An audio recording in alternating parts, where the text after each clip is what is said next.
مجھے کچھ نہیں چاہیے، بس تو خوش رہ، میرے لیے یہی کافی ہے، میری والدہ نے مجھ سے کہا۔ اچانک میرے ذہن میں خیال آیا، شاید یہ بھی ان ہزاروں جھوٹی باتوں میں سے ایک ہو جو آج کا انسان گاہے بگاہے بولتا رہتا ہے۔ یار تو بھی کیا عجیب انسان ہے، اپنی ماں کے لیے بھی کوئی ایسا سوچتا ہے؟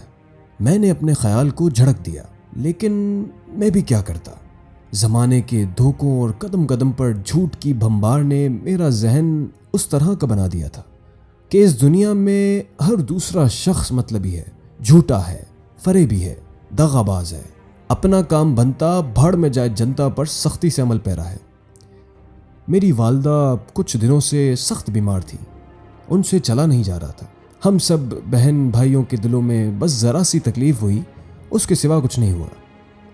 آخر ایک دن ہوا کچھ یوں کہ مجھے معمولی سا بخار ہو گیا۔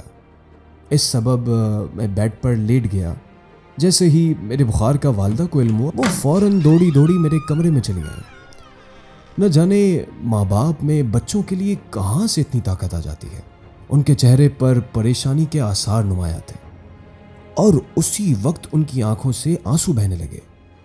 شاید اللہ نے ماں کی آنکھوں میں سینسر فٹ کیا ہوا ہے، جو ہی اولاد کو تکلیف پہنچتی ہے وہ سینسر فوراً ایکٹیو ہو جاتا ہے اور اس سے ڈبا ڈب آنسو بہنے لگتے ہیں۔ ماما، مجھے تو معمولی سا بخار ہے، آپ کیوں ٹینشن لے رہی ہیں؟ میں نے بھرائے ہوئے لہجے میں یہ الفاظ ادا کیے۔ بیٹا، سینکڑوں من لکڑی مل کر بھی جلے تو پہاڑ کو نہیں جلا سکتی، لیکن ہزاروں من روٹی کو ایک چنگاری جلا کر راکھ کر سکتی ہے۔ میں پہاڑ ہوں اور تو نازک سی روٹی۔ میرے لاڈلے، میں تیرے لیے کیوں پریشان نہ ہوں؟ اس وقت میرے پاس کہنے کے لیے کچھ الفاظ نہ تھے۔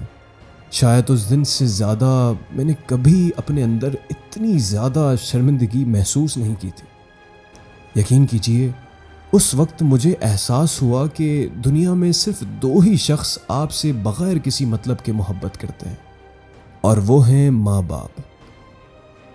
یہ سوچتے سوچتے میری آنکھوں سے پشیمانی کے آنسوؤں کا سیلاب امنڈ آیا تھا، اور اس رات کا اختتام ان جملوں پر تھا: ہم بچے بھی کتنے بے حس ہوتے ہیں، ساری زندگی ماں باپ کے ساتھ رہنے کے باوجود انہیں پہچان نہیں پاتے، اور شادی کے بعد تو ایسا سمجھتے ہیں گویا ان کا ہم پر کوئی حق ہی نہیں ہے۔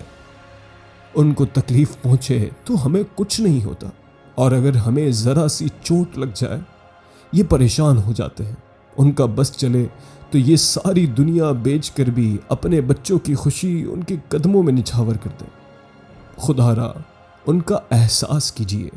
میں نے کل شب چاہتوں کی سب کتابیں پھاڑ دیں، صرف ایک کاغذ پہ لکھا تھا لفظ ماں رہنے دیا۔ میری ماں، تجھے آنسوؤں کے ساتھ سلام۔